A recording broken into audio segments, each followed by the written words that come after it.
आखिर वो घड़ी आई गई जिसमें अयोध्या में हमारे श्री राम जी स्थापित होंगे। 22 जनवरी 2024 में राम जी की स्थापना होगी और प्राण प्रतिष्ठा होगी।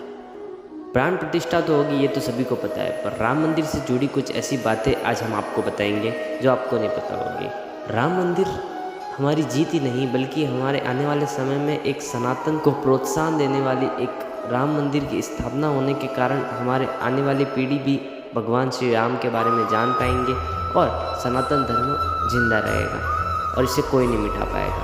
और राम मंदिर के नीचे एक कैप्सूल छुपाया गया है जिसमें राम मंदिर के सभी प्रकार के सबूत रखे गए हैं, क्योंकि आगे जाने वाले टाइम में हमको कोई ना बोल सके कि यह राम मंदिर हमारा नहीं है। इसलिए कुछ ऐसी खुफिया दस्तावेज और कुछ रामायण जैसी इस कैप्सूल में रखे गए हैं जिसके कारण आगे जाके भी हमारा सनातन धर्म जिंदा रहे। राम मंदिर का काम कितने दिनों से चल रहा था, जैसे कि आपको पता ही है। राम मंदिर का जो कार्य है, जिसमें जो मिट्टी लगी है वह अलग अलग तीर्थ स्थानों से लाई गई है और वहाँ राम मंदिर की स्थापना की गई है। और राम मंदिर में जो ईंटें लगाई गई है उस सब ईंटों पर राम जी का नाम लिखा गया है। कितनी अच्छी बात है कि राम जी के नाम से ही मतलब उनका मंदिर बन रहा है। और ऐसी लोहे जैसी पदार्थ, ऐसी चीज़ों से राम मंदिर की स्थापना नहीं हुई है, मतलब कि जो प्योर मिट्टी और पत्थर से बनी है, जिसके कारण जो है राम मंदिर बहुत समय तक जिंदा रह सके और कोई इसे तोड़ ना सके। इस प्रकार राम मंदिर बनाया गया है। राम मंदिर की स्थापना बड़ी धूमधाम से होगी, ना कि अयोध्या में बल्कि पूरे भारत में।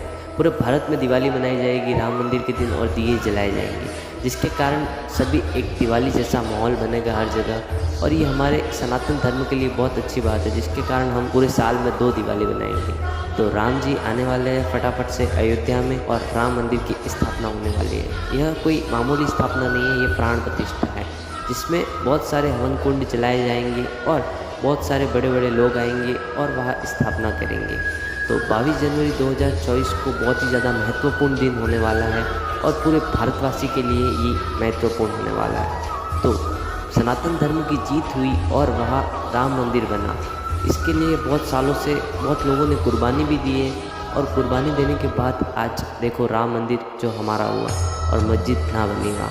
मस्जिद ना बनने के बाद वहाँ राम मंदिर बन रहा है, तो वो हमारे लिए बहुत गर्व की बात है। और इतने समय तक ये केस चला और आखिरकार हमारी जीत हुई, तो ये भगवान श्री राम का ही एक सबूत कलयुग में। और हम एक ऐसी पीढ़ी है जिसमें हम श्री राम जी का मंदिर बनते देख रहे हैं, तो हमें बहुत गर्व होना चाहिए, क्योंकि इस टाइम जो है राम मंदिर की स्थापना हो रही है और हम उसे देख पा रहे हैं। ये हमारे बहुत सौभाग्य की बात है।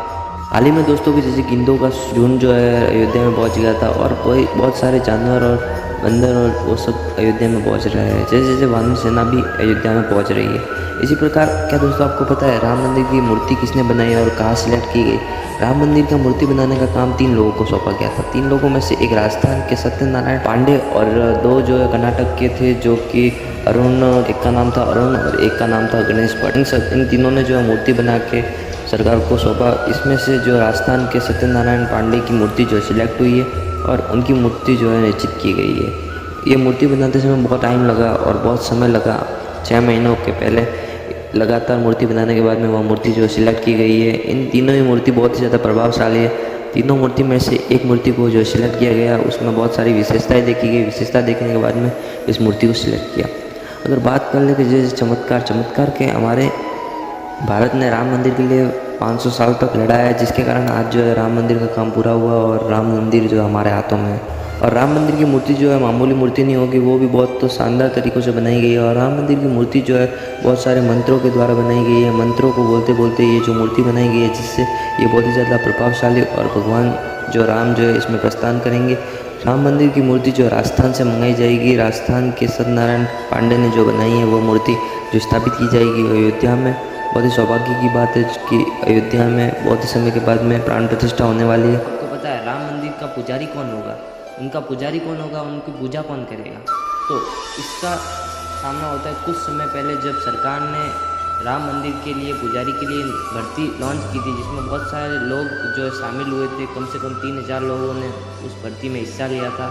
उन 3000 लोगों में से कुछ लोगों को चुना गया सरकार के द्वारा। मतलब कि इस हमें ऐसा बोल सकते हैं कि यूपीएससी परीक्षा के तरह ही ये भी एक ऐसी परीक्षा थी जिसमें बहुत सारे पंडित और बहुत महावैज्ञानिक लोग वहाँ उपस्थित थे, उसमें उन्होंने उनकी परीक्षा ली, उन्होंने जाना उनके बारे में कि कैसा कौन है क्या है, उनको बहुत सारे प्रश्न किए। प्रश्न करने के बाद में एक व्यक्ति को मुख्य पुजारी के रूप में चुना गया, उसका नाम था मोहित पांडे। मोहित पांडे जो है राम मंदिर के मुख्य पुजारी के रूप में चयन किया गया। उनके जो व्यवहार था वो बहुत ही ज़्यादा अलग था। वो कम से कम 22 की उम्र में ही थे, पर वह बचपन से ही उन लोगों को वेदों का और हर चीज़ों का ज्ञान था। जिस उम्र में बच्चे खेलते थे उस उम्र में उन्होंने रामायण महाभारत ऐसे बड़े बड़े ग्रंथ जो है पढ़ चुके थे वह। दोस्तों, जैसे कि हनुमान चालीसा की बुक है, इसी प्रकार एक राम जी की बुक भी लिखी गई है जो कुछ समय में जो है लॉन्च करने वाले हैं सरकार, जिससे हम जैसे हनुमान चालीसा पढ़ते हैं वैसे कि एक राम जी की बुक होगी, वो हम पढ़ेंगे कुछ ही समय में, वह हमें देखने को मिलेगी हर जगह। और श्री राम जी को मानते हो तो कमेंट में जय श्री राम लिख देना, चैनल को सब्सक्राइब कर देना। हम ऐसी सनातन के रिलेटेड